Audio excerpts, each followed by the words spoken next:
सकट चौथ की व्रत कथा। इस कथा के पाठ बिना अधूरी मानी जाती है। सकट चौथ की पूजा। सकट चौथ की व्रत कथा।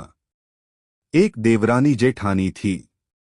जेठानी अमीर थी। उसका परिवार भी बड़ा और पूरा भरा था। देवरानी गरीब थी।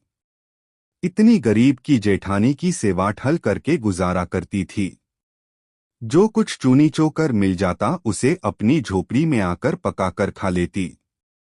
फूटे घड़े से पानी पीकर टूटी चारपाई पर सो जाती।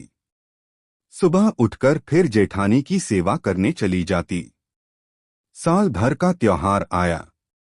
देवरानी भूखी प्यासी जेठानी की टहल करती रही।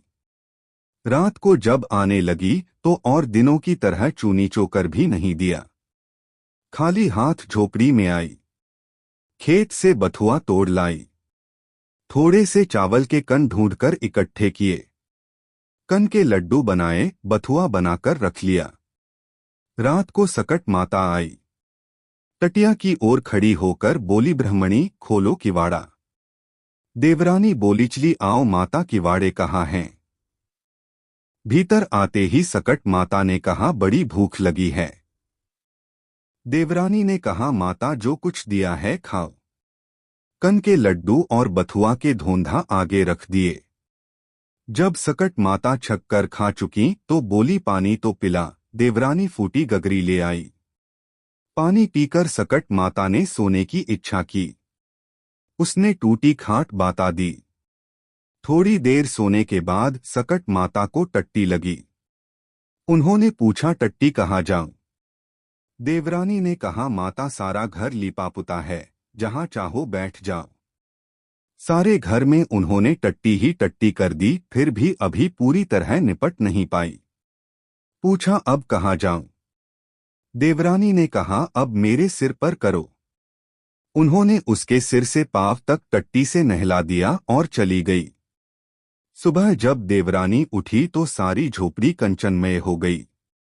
चारों तरफ सोना ही सोना बिखरा पड़ा था।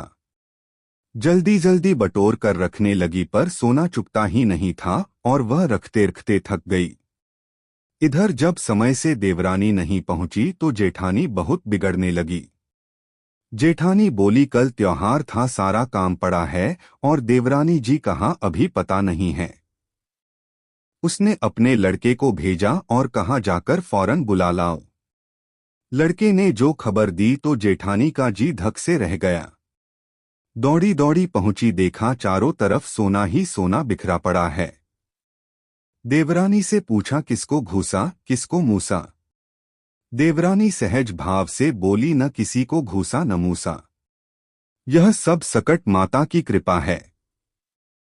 जेठानी ने पूछा, ऐसी क्या सेवा की तूने जो सकट माता प्रसन्न हो गई?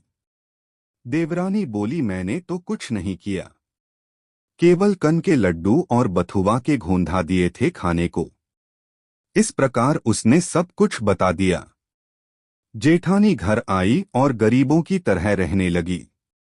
साल भर बाद जब सकट माता का त्योहार आया तो देवरानी की भांति कनक के लड्डू बनाए और बथुआ के धोंधा बनाए।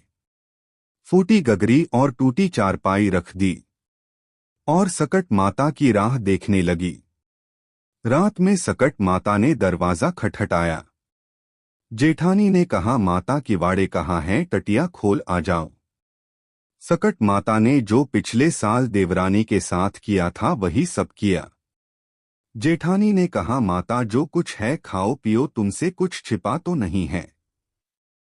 सकट माता ने खाया पिया और टांग फैलाकर सोई और आधी रात को घर तथा जेठानी को टट्टी से नहला दिया और माता चली गई।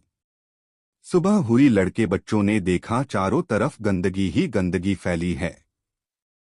जेठानी भी गंदगी से नहाई निकली, चलना कठिन था। सारा घर बदबू से भर गया। उन्होंने कहा, तुमने यहाँ क्या किया? जेठानी ने खिसियाकर देवरानी को बुलाया। देवरानी आई। जेठानी ने बड़े ताने से कहा, तुमने जो कहा था वह कुछ न हुआ। देवरानी ने कहा, तुमने तो बहन गरीबी का नाटक किया था। तुम्हारे पास तो सब कुछ भरा था, इसी से सकट माता अप्रसन्न हुई। मेरी गरीबी में उन्हें दया आ गई और सब कुछ दे दिया। तुमने तो मेरी नकल की थी, इसी से ऐसा हुआ है।